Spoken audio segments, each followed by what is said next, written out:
Shalom.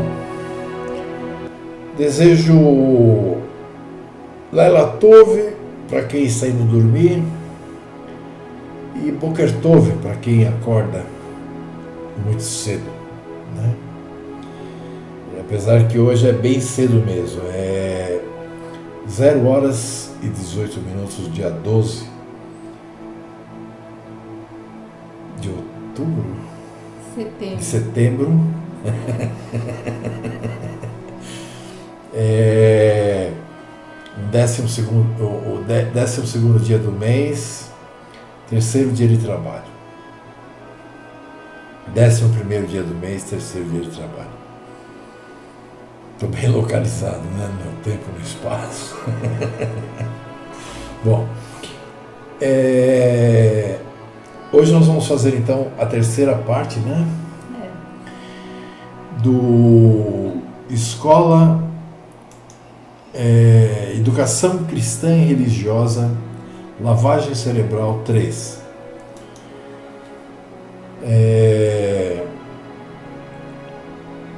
Eu não vou nem me desculpar por não ter acontecido ontem, porque eu estou vendo que o pai realmente está fazendo a coisa de uma forma diferente, né? E colocar horários para as coisas do pai é a mesma coisa que faz os cristãos por aí, né? Venha no sábado que vai ter grande cura às 3 horas da tarde. Sabe? É como se o pai fosse um empregado, né? Então as coisas têm que acontecer naturalmente. Não foi possível fazer ontem. Eu e minha esposa ficamos assistindo uma série. Assistimos quase 2 temporadas inteiras, porque a gente queria dar uma esparecida, né? De vez em quando, né? A gente não tira férias há 15 anos, por exemplo. E acabei não escrevendo. Escrevi hoje, ela acabou de estudar e corrigir e tudo agora, né? Eu conversava com o Denor e falei, Denor, agora eu vou gravar. Então tem que ser na hora que o pai possibilita, né? Não na hora que a gente se impõe a fazer, porque aí é nós que estamos fazendo. E se somos nós que estamos fazendo, pode ter certeza de que não é legal. Gente, Shalom, desejo uma ótima noite para vocês, né? E um ótimo estudo também.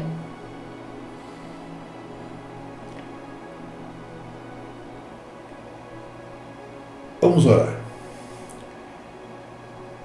Poderoso Pai, Criador Yahu, nós agradecemos por termos tido um Shabat, por termos tido um sábado, por termos tido um domingo, em paz, tranquilidade,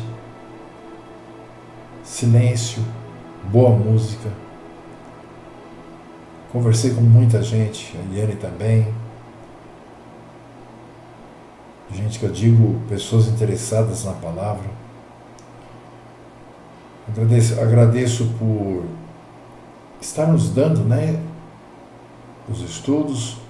Agradeço pela oportunidade de estarmos aqui gravando agora. Peço a Ti, Pai, que nos ajude, porque amanhã é o nosso dia D, né? O dia 12 começa todos os nossos pagamentos. É quando necessitamos da ajuda dos irmãos. Em nome de Yahushua HaMashiach, que assim seja. Que assim seja. Bom, sem mais delongas, vamos lá. Hoje eu vou até ser bonzinho. Na hora que eu terminar o estudo e que eu colocar no YouTube, eu vou distribuir a apostila já com os 3 estudos, tá? Que eu ia segurar para distribuir só no fim. Mas tem mais um depois desse? Tem mais 2. 2? Entendeu? Educação Cristã e Religiosa, Lavagem Cerebral 3. Um momentinho só.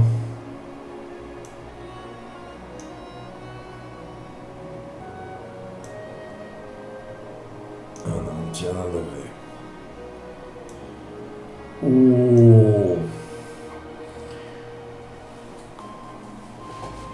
O título desse estudo, né, o primeiro tópico, é os primeiros seminários, ok? Então observe, meus irmãos, você já deve ter, quem está seguindo esse estudo deve ter percebido que ele é história pura, né, história da humanidade, para que aqueles, né, que ainda não têm o conhecimento de todas as tramas e todas as politicagens que foram feitas, né, por intermédio do catolicismo e do evangelicalismo, né, para criarem o cristianismo e mantê-lo, que esse estudo serve, né, porque é história, tá? Então, nós vamos hoje falar da era medieval, né? Vamos começando a falar durante a era medieval. Nós podemos dizer que a educação clerical, né, foi mínima. Pelo tempo da Reforma, aí sim muitos pastores protestantes, né, anteriormente convertidos pela Igreja Católica, tá, eles não tinham experiência com a pregação. Por quê? Porque a Igreja Católica, ela convertia as pessoas, né? Ela colocava mais um no clube, né? E não existia educação clerical. Então, aqueles que no tempo da Reforma acabaram saindo da Igreja Católica, né?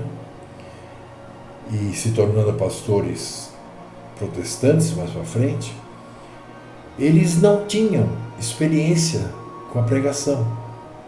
Não eram homens que tinham conhecimento para estar pregando. Porque para eles faltava, né, o treinamento e a educação. Portanto, durante o desenvolvimento da reforma, né, foram tomadas providências, né, para que os pastores não educados pudessem frequentar escolas e universidades. Ou seja, aprender a pregar, esquecer o que era o Espírito que ensinava. Então, os ministros protestantes, né, eles não tiveram treinamento na oratória, mas eram treinados na exegese e na teologia bíblica filosófica. Enfim, né, que é aquela teoria que nós estamos falando, teologia que nós estamos falando, que misturava o romanismo com a parte mitológica grega, né, da filosofia grega. E presumia-se, né, que poderiam pregar se conhecessem teologia. E isso nos explica, né, os longos sermões do século XVI, que muitas vezes duravam 2 ou 3 horas. Mesmo no século XIX, né, Spurgeon, ele chegou a fazer de 6 horas. Helene, o que ocorreu durante a Era Medieval? A educação clerical foi mínima, né, ou seja, quase nenhuma. Quando ocorreu a Reforma, o que aconteceu? Os pastores protestantes, anteriormente convertidos pela Igreja Católica, né, ou seja, eles eram católicos, não tinham experiência com a pregação. Ou seja, eles eram pastores e não sabiam ensinar a palavra. Em outras palavras. Anteriormente podiam ser até padres, né, já. Não eram. Eram só pessoas comuns. Os padres tinham, né? Nós estudamos na lição passada, né? Eles tinham seminários, eles tinham tudo. Né? Tinham, mas bom. E aqui nós só falamos já dos protestantes, né?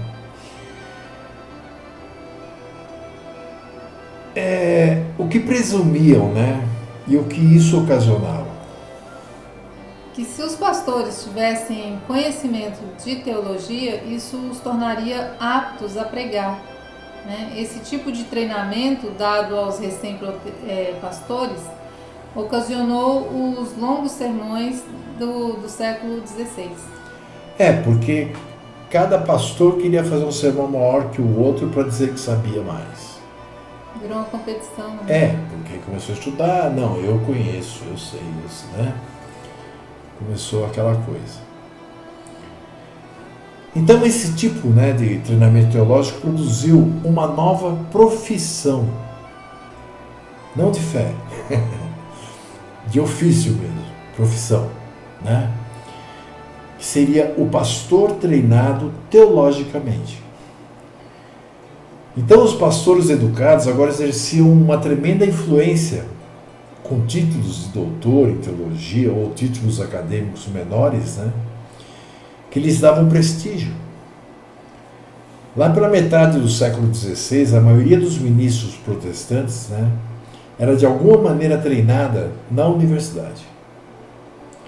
Assim, desde seu início, o protestantismo promoveu um clero bem educado, que chegou a ser o elemento principal do movimento. Né? O que produziu esse tipo de treinamento, Eliane?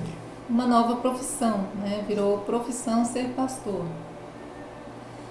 E eles começaram a fazer questão de ter cada vez mais conhecimento humano, conhecimento, né, adquirido nas faculdades, porque isso trazia prestígio, trazia diplomas, trazia títulos. Deixavam eles importantes. Né? E aí, né, um queria ser mais importante que o outro. E aí começaram também a ver que dava para ganhar bastante dinheiro fazendo isso. O que ocorria com os que faziam teologia? Exerciam tremenda influência, né? Com títulos de doutores em teologia ou títulos acadêmicos menores que lhes davam prestígio, ou seja, eles estudavam, né, bastante, eles se tornavam pessoas influentes porque tinham conhecimento, né? E também e as pessoas em volta, o povo, né, os prestigiavam, colocavam eles no pedestal, na verdade, né? Por isso. Em que isso diferenciou o movimento reformista dos demais? O fato de ter um clero bem educado, né, que se transformou no elemento principal do movimento. Então isso já mostrava, para quem olhasse de fora, uma grande diferença entre o catolicismo e os da Reforma. Né? Já no terreno protestante, né, que surgiu depois da Reforma, né, o clero representava os cidadãos mais educados. E eles aproveitaram da sua educação para exercer sua autoridade sobre o povo. Enquanto os ministros protestantes aguçavam seu conhecimento teológico, né, a quarta parte dos clérigos católicos não tinha experiência universitária. Foi por isso que eu disse aquilo. Aquela hora. Entendeu? Ou seja, inverteu a situação. Nem um quarto, né, dos clérigos católicos tinham informação. Qual era a diferença entre o clero protestante e o clero católico? O conhecimento teológico, né, nas universidades, aquele conhecimento que era ensinado em universidades, ou seja, a experiência, né, na universidade, que a quarta parte dos católicos não tinham esse conhecimento, esse estudo todo.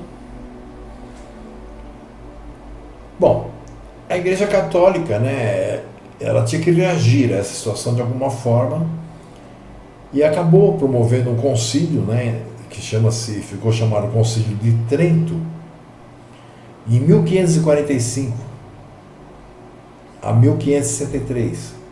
Foram vários concílios, né, onde a Igreja Católica chegou ao ponto de entender que necessitava educar melhor, né, o clero para poder lutar contra a nova reforma protestante, porque eles estavam perdendo muitos adeptos.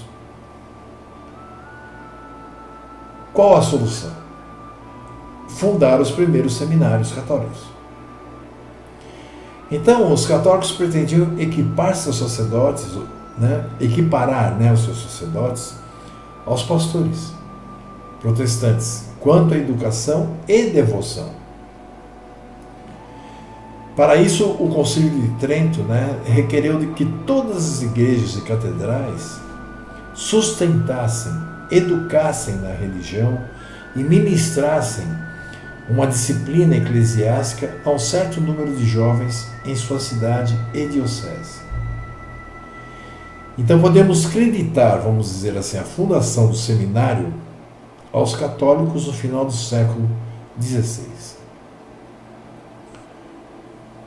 Como a Igreja Católica reagiu a tudo isso?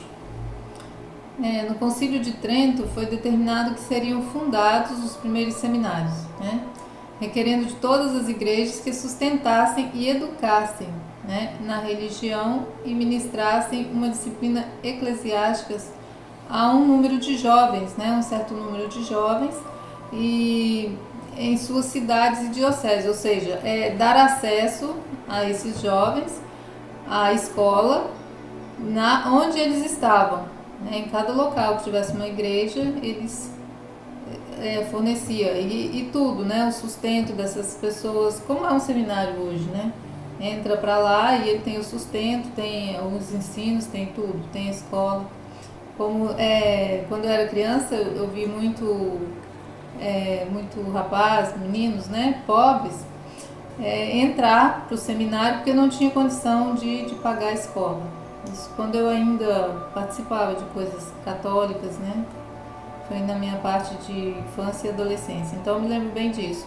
Quando a pessoa não tinha condição, ela entrava para o seminário. Então eles davam esse sustento. Assim determinou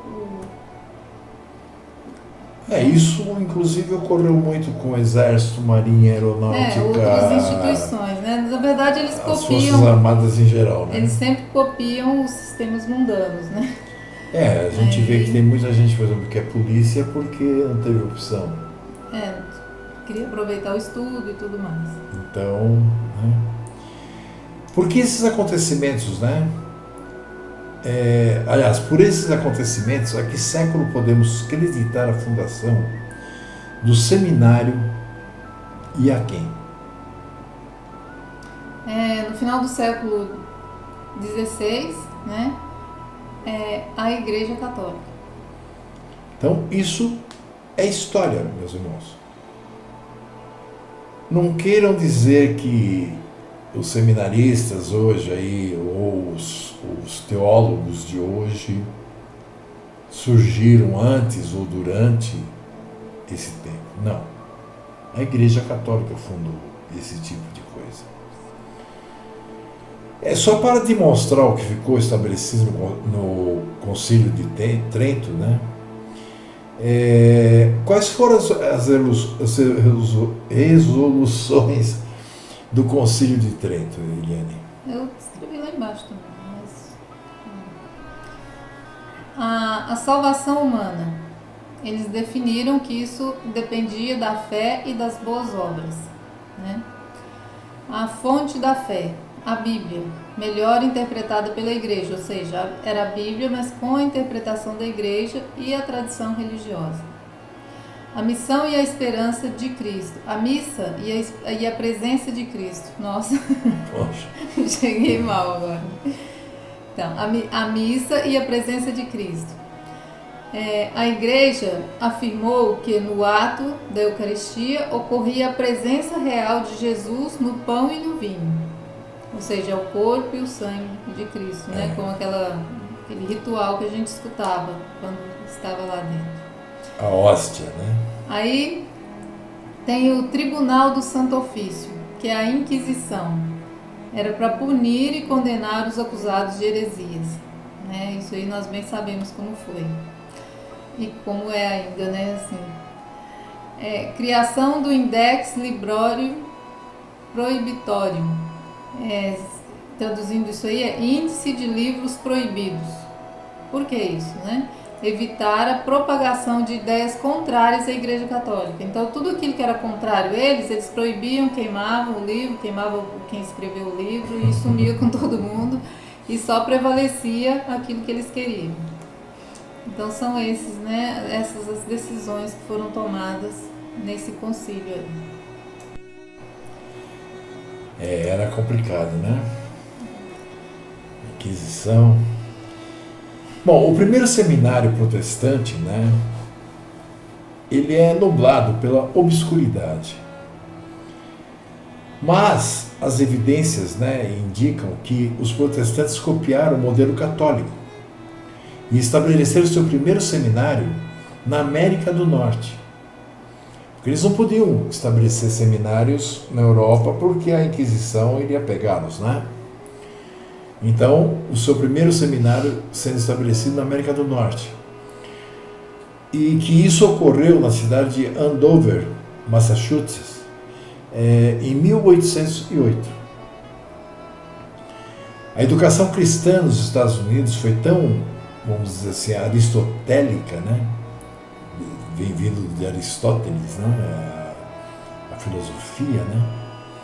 E altamente sistematizada, como quando prosperou na Europa. Quando a gente, né, nós estamos falando no outro ensino, daquelas duas figuras que colocaram Aristóteles como, né?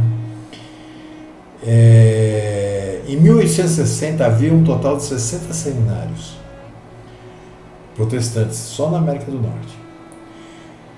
Esse rápido crescimento, né, em grande parte foi devido ao resultado do ingresso dos convertidos produzidos pelo segundo grande despertar, que eles dizem que ocorreu na época de 1800 a 1835. E a necessidade de treinar ministros para cuidar dos novos crentes. Eliane, apesar de ter ficado obscurecido, né, quando e onde se crê que ocorreu o primeiro seminário protestante? Foi na América, né? Esse ficado obscurecido quer dizer que é incerto, né? Não se tem certeza de que foi realmente lá, mas foi na América do Norte, em Andover, Massachusetts, em 1808. Ou seja, né? Pode ter surgido isso aí, né? Ocorrido o primeiro seminário. Ficou obscurecido no sentido de que não foi divulgado, por causa justamente do clero papal. Mas aí fica incerto hoje porque não tem como comprovar, né? Seria não, tem como comprovar, tem. Ah, bom. Tem até o nome de quem criou e tudo. Porque não foi mencionado, né? Não, obscurecido não no sentido de que ninguém sabe. Obscurecido, que não tinha a informação correta, assim, registrado. Obscurecido no sentido de que não foi divulgado. Ah, tá. Entendeu? Qual o modelo utilizado pelos protestantes? O modelo católico, né?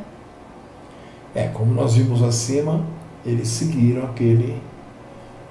o Aristóteles, com tudo aquilo, né? De que forma desenvolveu-se a educação cristã nos Estados Unidos?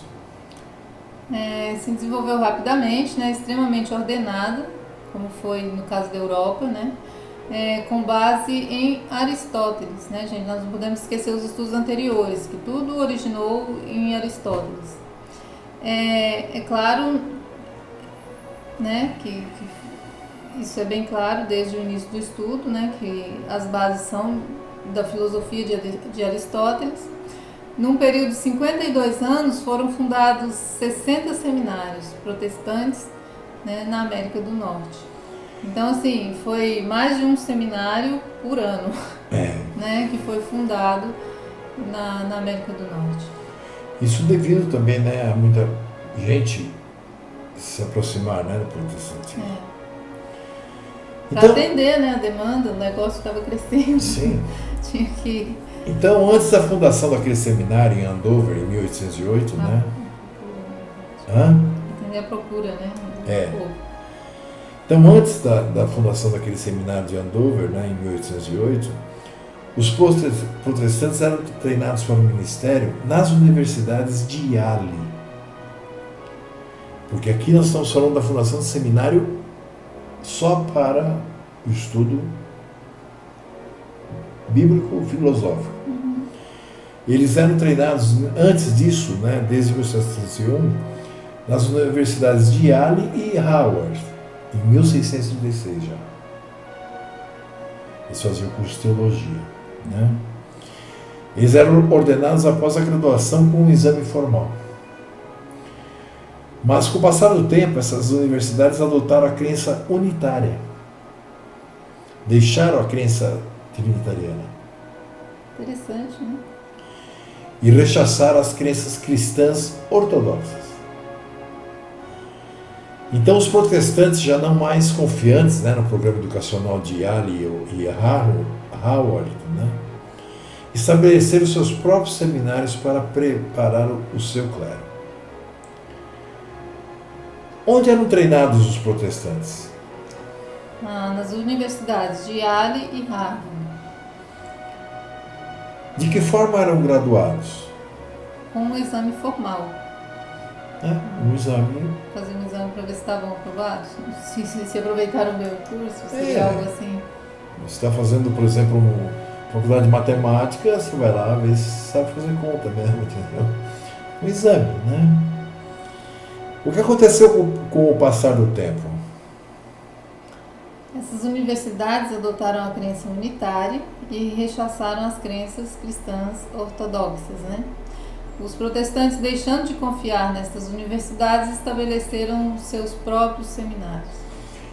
Em outras palavras, meus irmãos, veja bem, a Trindade surgiu no catolicismo para que Maria pudesse se transformar na rainha dos céus. Essas universidades chegou no momento em que eles caíram na real, mas numa real não verdadeira. Foi quando então surgiu o unicismo. O que é o unicismo? É dizer que o JC deles, o Jesus Cristo, e o Pai são a mesma pessoa. Que foi o Pai que esteve aqui, né? Então, quando eles começaram a ensinar isso, os protestantes começaram a criar seus próprios seminários para continuar ensinando o que os católicos se inventaram. Porque, na verdade, essas faculdades estavam a um passo de chegar na verdade, né? Já tinham eliminado uma pessoa da Trindade, né? Logo já iam perceber quem era o Machia, né? O segundo tópico que nós vamos estudar agora é sobre faculdades bíblicas. Observe, a faculdade bíblica é essencialmente uma invenção evangélica do século XIX nos Estados Unidos. É uma mescla de instituto bíblico, né, centro de treinamento, e instituição cristã de artes liberais. Seus estudantes se especializam em religião e são treinados para o serviço cristão. Os fundadores das primeiras faculdades bíblicas, né, eles foram totalmente influenciados pelos pastores de Londres, né, que era H.G. Guinness, de 1865 a 1919, ele pregava em Londres, e claro, Charles Spurgeon, né, famosíssimo, que pregou de 1834 a 1892 em Londres também. Aliás, o Spurgeon tem muita coisa interessante, embora ele seja um cristão, embora ele seja um trinitariano, ele tinha uma visão muito ampla, muito boa, e sabia ensinar de uma forma muito bem as doutrinas, né? Sobre santidade, vamos dizer assim. O que é a faculdade bíblica e quando foi fundada? É uma invenção evangélica do século XIX, né, nos Estados Unidos.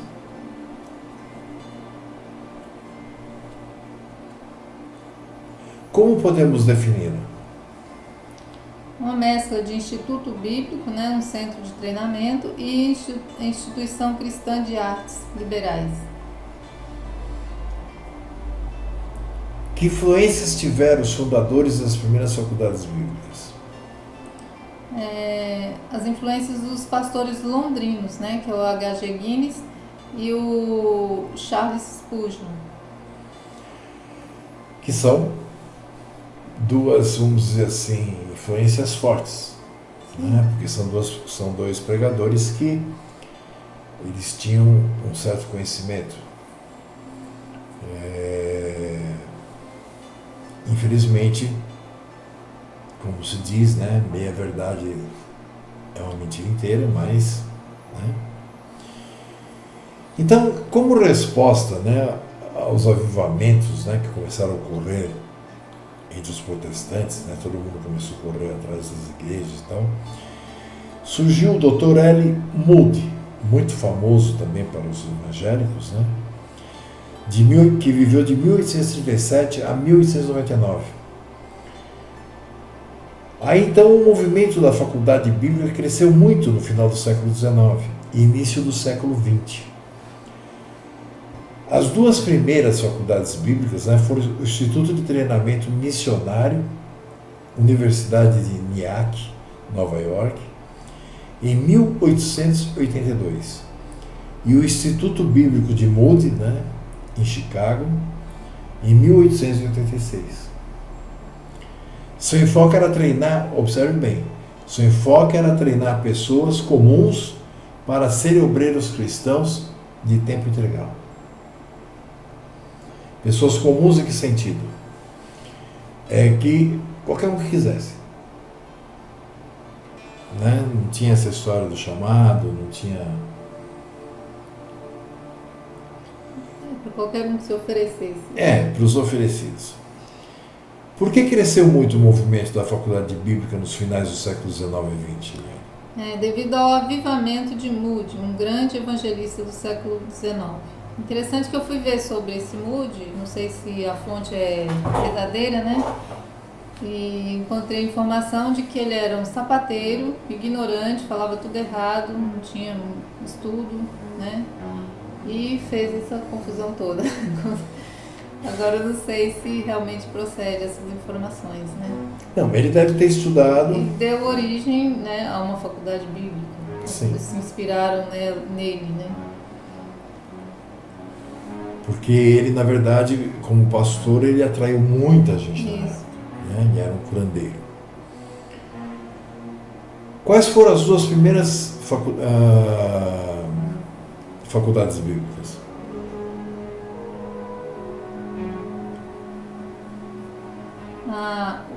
O Instituto de Treinamento, né, Missionário, que é a Universidade de Nyack, Nova York, em 1882, e o Instituto Bíblico de Moody,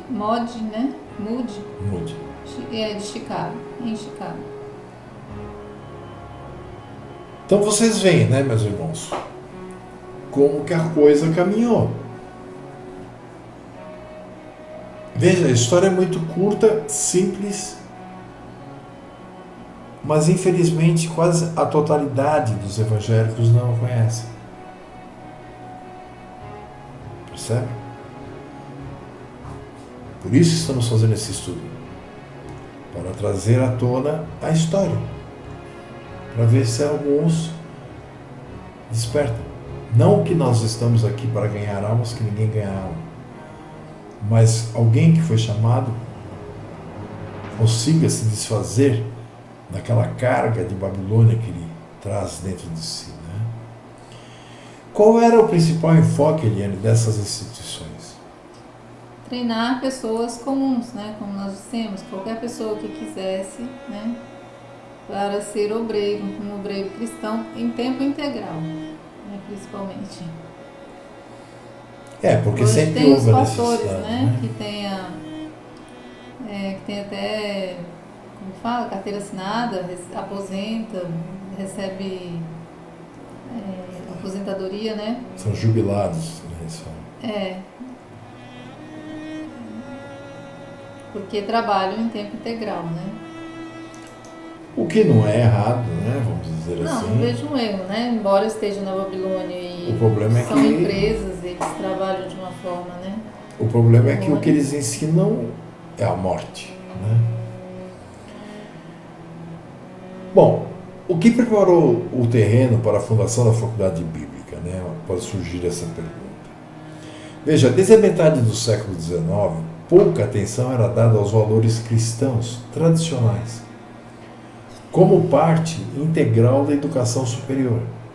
Ou seja, a pessoa ia fazer engenharia, advocacia, não existia, não tinha, não davam, como é que se diz, nenhuma atenção era voltada aos ensinos cristãos tradicionais, como integrado nesses outros cursos. Peraí, não entendi, volta. Como é que você explicou? Que naquela época, no século XIX, se você fosse fazer uma faculdade de advocacia ou de engenharia ou qualquer outra coisa, medicina e tal, não existia enfoque nenhum sobre os valores cristãos tradicionais. Ah, dentro dessas... Tá. Então, a teologia liberal começou a dominar as universidades cristãs, colocando o cristianismo dentro, né, os valores.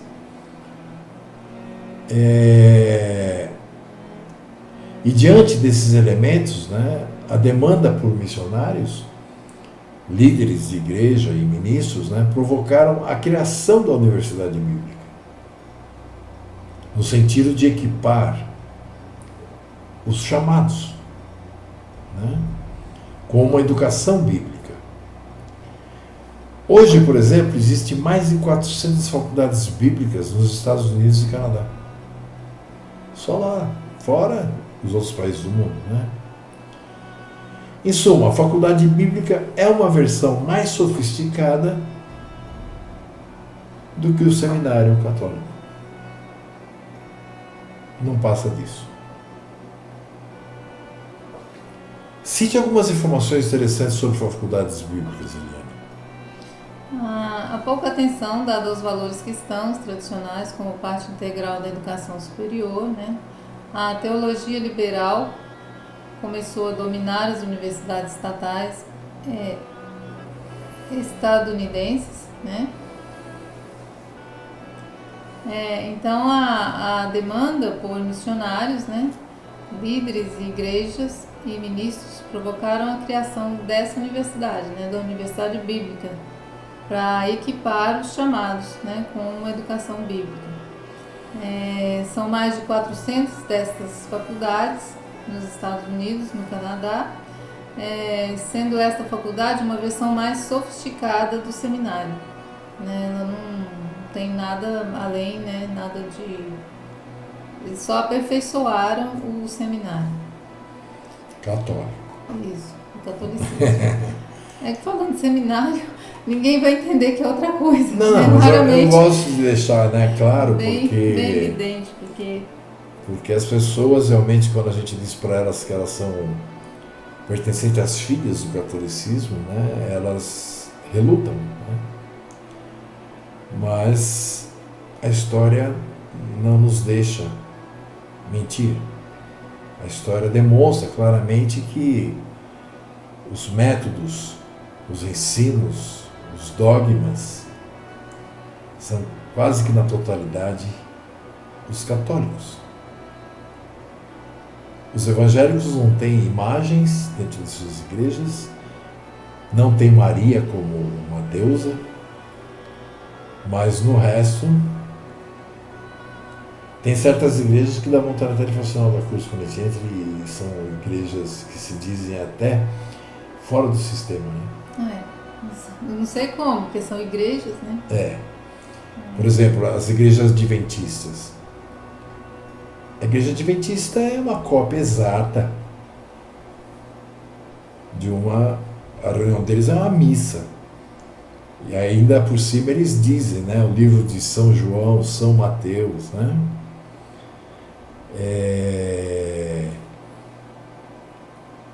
E existem outros aí, por exemplo, Testemunhas de Yehoshua. Você entra lá dentro, a sensação que você está numa igreja católica. A estrutura, né, é de uma igreja crente, que por sua vez é de uma igreja católica, né? Assim, o formato, a construção mesmo, a gente está falando do prédio, da montagem, tudo copiado.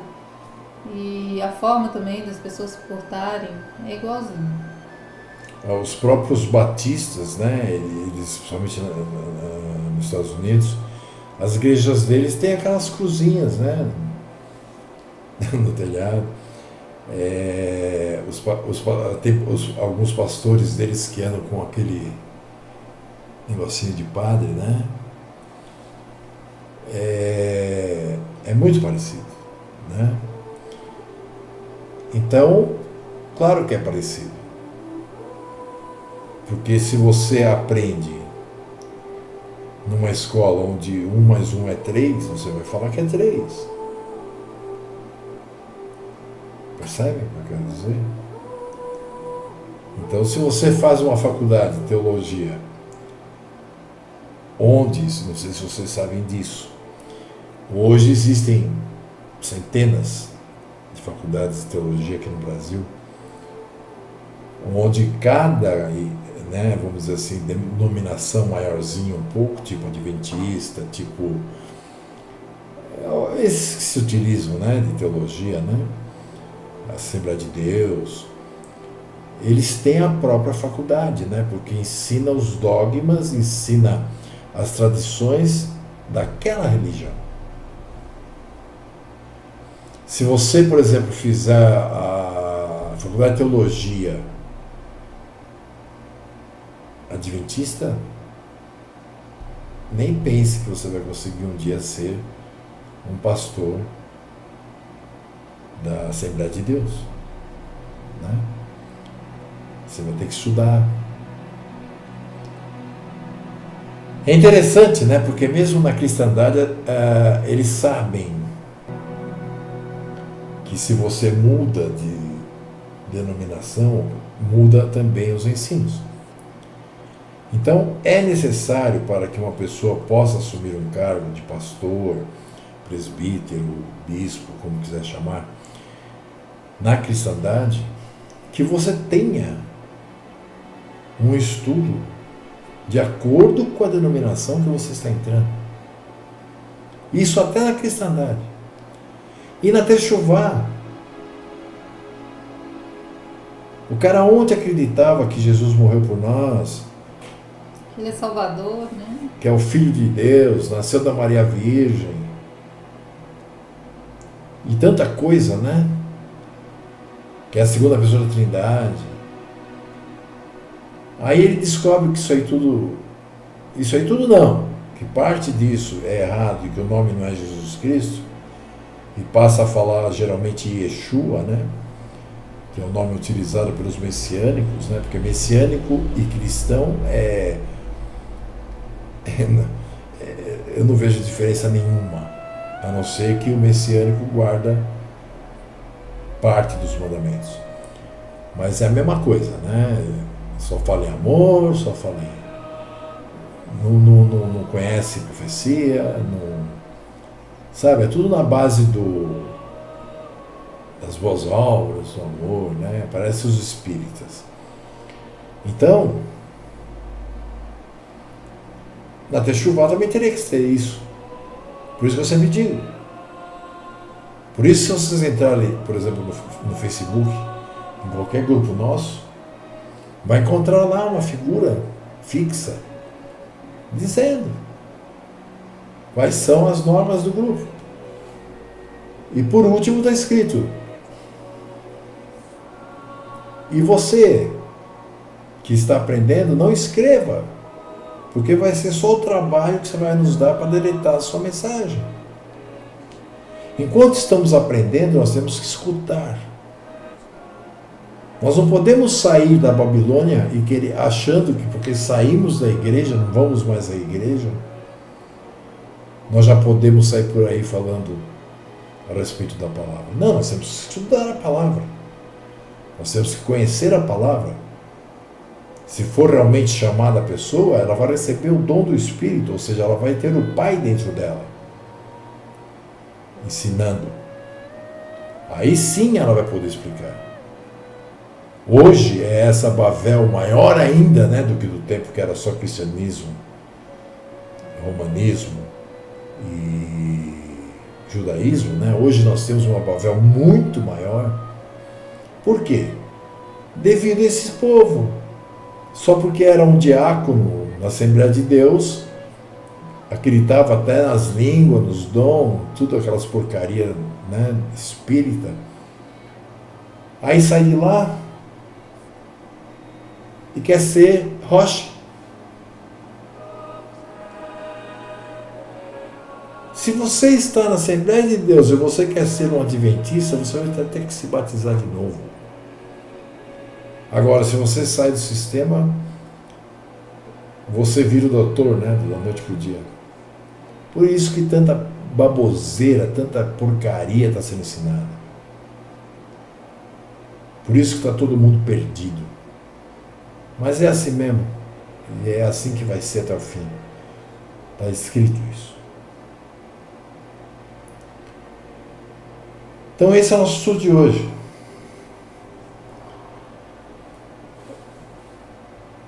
Por favor, fique à vontade. Eu acho que é o bastante até agora, né? Bastante coisas para poder já digerir, né? E pensem bem nisso, gente. Olha a origem de tudo isso que a gente frequentou, que participou, né? Fez parte de toda essa invenção humana, tudo coisa da cabeça humana, baseado, né?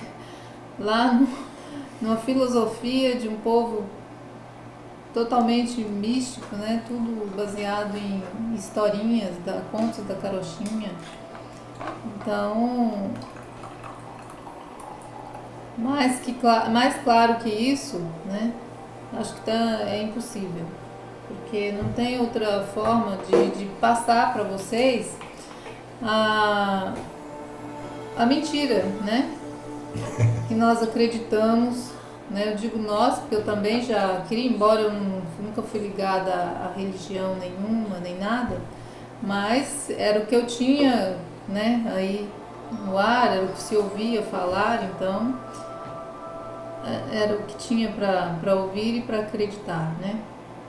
Então depois que a gente descobre, a verdade liberta, né?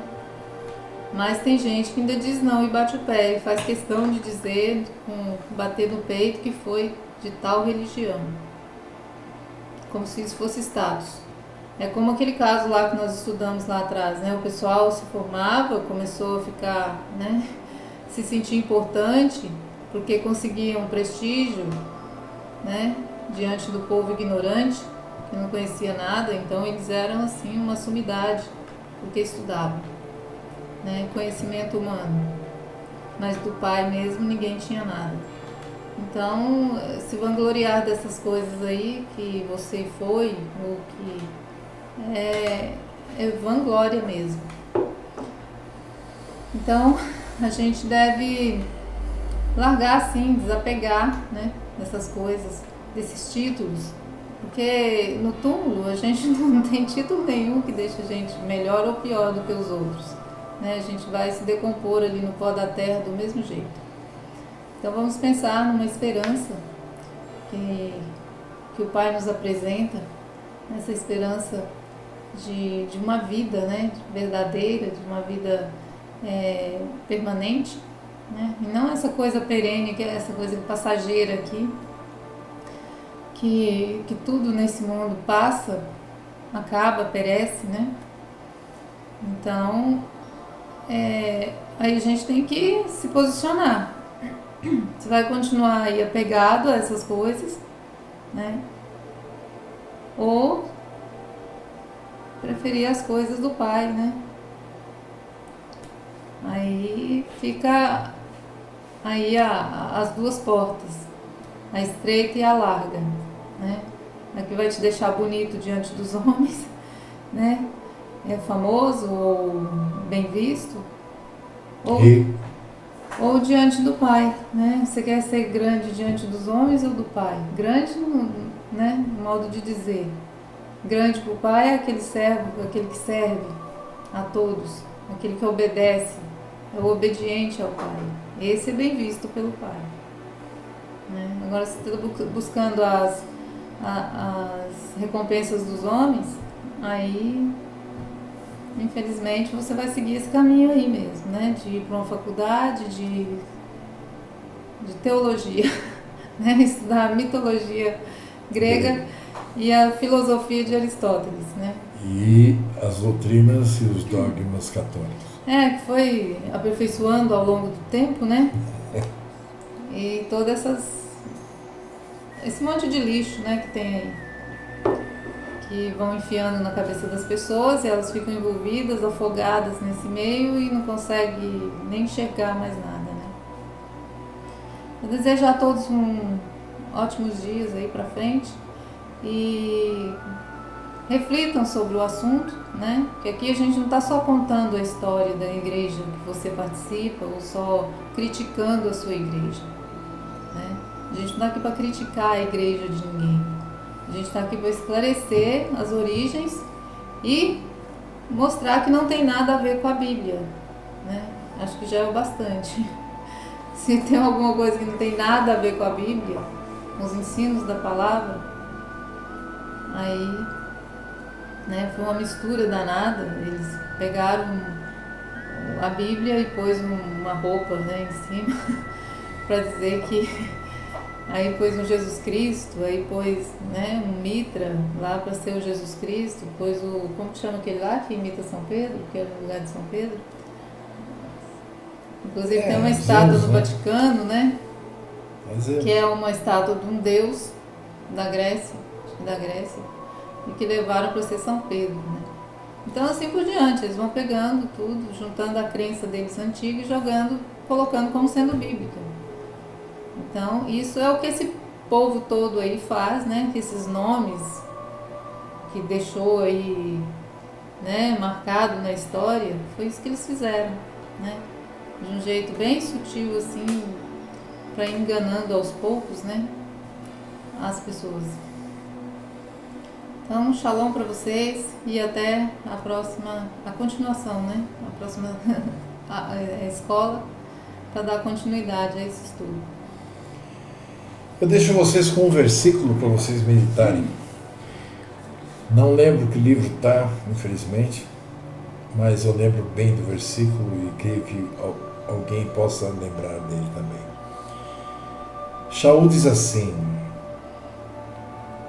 que ficava maravilhado de ver, né, que tão rápido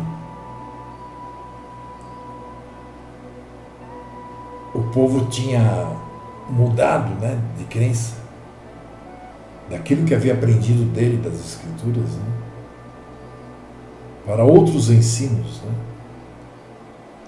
que outras pessoas traziam. E ele diz que seja anátema essas pessoas que trazem outros ensinos. E claro, e aquelas que seguem, né? E anátema significa destruído. Então, eu deixo vocês com esse versículo de Shaul, Paulo, e desejo uma boa noite, né? Que tenham uma ótima segunda-feira, que vai ser nosso terceiro dia de trabalho, e que a qualquer momento estaremos voltando aí. Esse aqui, no sábado que vem, nós vamos estar com a parte 4, e a qualquer momento teremos outros estudos acontecendo. Tá? Então, shalom, shalom. Fiquem na paz de Yahushua HaMashiach. Que assim seja. Fomos.